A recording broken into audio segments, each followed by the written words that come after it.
दोस्तों हम भारतीय खाने और खिलाने के इतने शौकीन हैं कि हमें बस बहाना चाहिए। फिर मौका चाहे शादी ब्याह का हो या कोई पर्व त्योहार का, हम अलग अलग तरह के टेस्टी डिशेस बनाते हैं और उसे मिलकर खाते हैं। आज हम अपने वीडियो में बात करेंगे कुछ ऐसे ही डेलिशियस फूड आइटम्स के बारे में जिसे हम बचपन से खाते पीते हैं, ये सोचकर कि इन डिशेस का ओरिजिन इंडिया है, यानी इन डिशेस का जन्म भारत में हुआ है। लेकिन एक्चुअल में ऐसा नहीं है।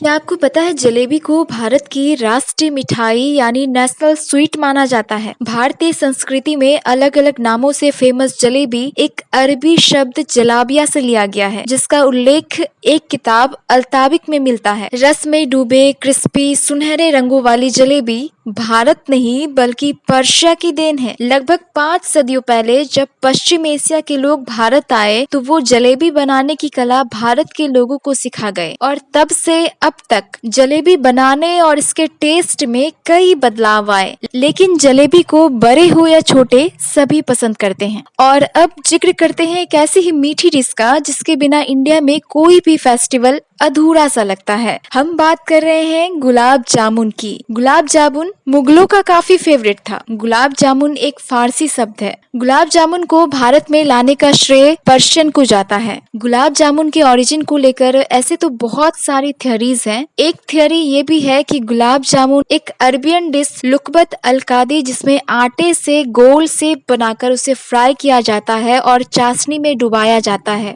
और उसमें ऊपर से चीनी स्प्रिंकल की जाती है, का ही एक मॉडिफाइड फॉर्म है। जब ये रेसिपी भारत पहुंची तो इस रेसिपी को और थोड़ा मॉडिफाइड करके इसका नाम गुलाब जामुन रखा गया। गुलाब जामुन आज भारत में खाने के थाली की शान है। झटपट से बनने वाला और बहुत ही सरल। दाल चावल तो हर रोज लगभग सभी के घरों में बनता है। लंच में ज्यादातर लोग, खासकर भारत के उत्तरी क्षेत्र में बसे लोग, दाल चावल ही खाना पसंद करते हैं। दाल चावल जो पौष्टिक तो होता ही है, साथ ही इंडिया का शायद ही ऐसा कोई शहर हो जहां दाल चावल ना बनता हो। दाल चावल का ये कॉम्बिनेशन हमारे देश भारत में नेपाल से आया।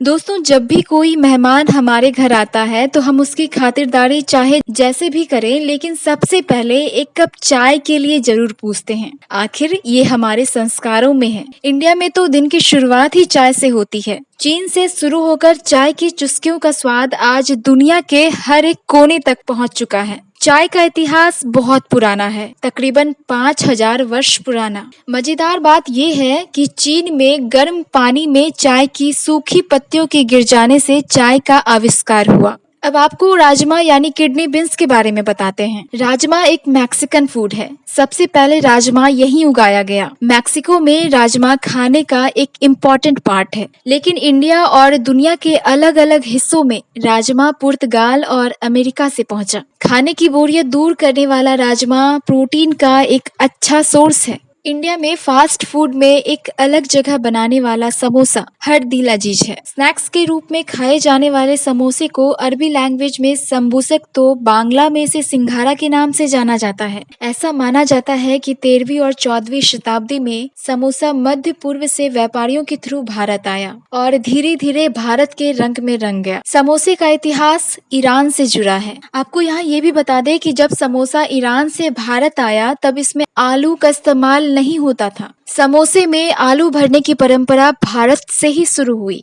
वेज डिश के बाद बात एक नॉन वेज डिश की, चिकन टिक्का मसाला। चिकन टिक्का मसाला के ओरिजिन से जुड़ी एक इंटरेस्टिंग स्टोरी आप सभी के लिए। स्कॉटलैंड के ग्लासगो में एक ब्रिटिश पाकिस्तानी शेफ हुआ करता था जिसका नाम अली अहमद बताया जाता है। उसका एक रेस्टोरेंट था, शीश महल, जहां उन्होंने चिकन को टोमेटो सूप में मिक्स करके ये डिश बनाई। चिकन टिक्का मसाला ब्रिटेन में काफी पॉपुलर है और वहां के लोगों के द्वारा काफी पसंद किया जाता है।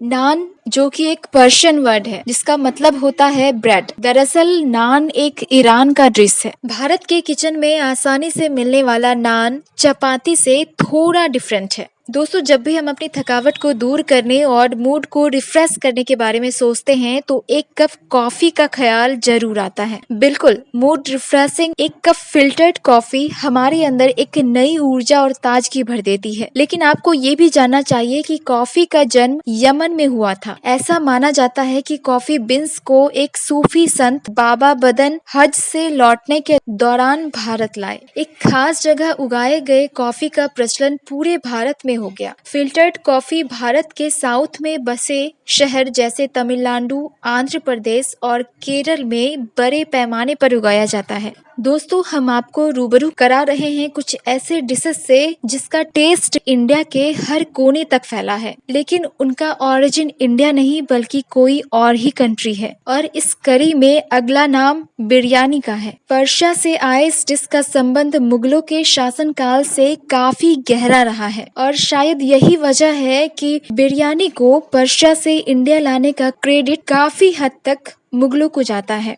बिरयानी शब्द मूल रूप से फारसी शब्द ब्रिज से लिया गया है, जो उस समय मुगल, अफगान और तुर्क शासकों की ऑफिशियल लैंग्वेज थी। दोस्तों, आई होप आज का ये इंटरेस्टिंग वीडियो आप सभी को पसंद आया होगा। अगर ये वीडियो आप सभी को पसंद आया है तो लाइक करें। ऐसे ही कुछ दिलचस्प वीडियो आगे भी देखने के लिए इस चैनल को सब्सक्राइब करें। हम फिर मिलेंगे आपसे एक नए वीडियो के साथ। तब तक अपना और अपनों का ख्याल रखें। Take care, good bye.